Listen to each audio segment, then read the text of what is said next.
আপনাদেরকে বলি। ঠাকুরগাঁয়ের এক মা, তার নাম হচ্ছে শিল্পী বেগম।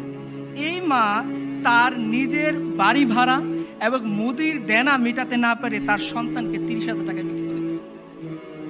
আরো দেখেন, হাফিজুল ইসলাম এক অথর্ব বাবা, যে শুধুমাত্র এই জন্য তার সন্তানকে 6,000 টাকার বিনিময়ে বিক্রি করে দিছে, কারণ সন্তান এবং সন্তান নিয়ে তার মা যখন গার্মেন্টসে যায় তাকে অ্যাকসেপ্ট করে না, সন্তান সহ গার্মেন্টসে চাকরি সে ঠিকভাবে করতে পারে না, এই জন্য সে আর তার স্বামী মিলে মাত্র 6,000 টাকায় সন্তান বিক্রি হচ্ছে। কিসের জন্যে? নিজের দারিদ্রতা নির্মূল করার জন্য। বানিয়াচং উপজেলার একটা কাহিনী শোনেন। রহিমউদ্দিনের যে স্ত্রী আকলিমা বেগম, তিনি মাত্র 6,000 টাকার বিনিময়ে নবজাতক বিক্রি করে দিচ্ছে। কেন বিক্রি করেছে জানেন?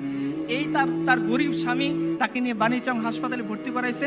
যে পরিমাণ টাকা আসছে এই গরিব মানুষের পক্ষে দেওয়া সম্ভব হয় নাই। তাকেও বলছে যে না, আমি তোমার বউকে রিলিজ দেবো না, টাকা আনো।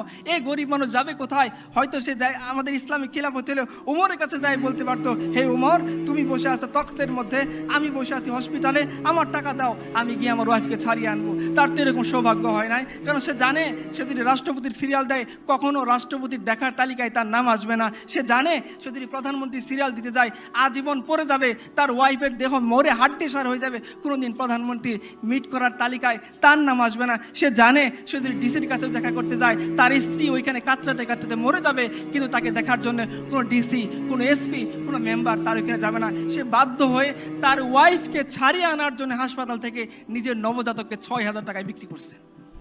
এই আপনাদের সমাজ। আমি আপনাদেরকে আরেকটা সমাজের কথা শোনাই, যে সমাজের মধ্যে যে একবার উমর রাদিয়াল্লাহু আনহু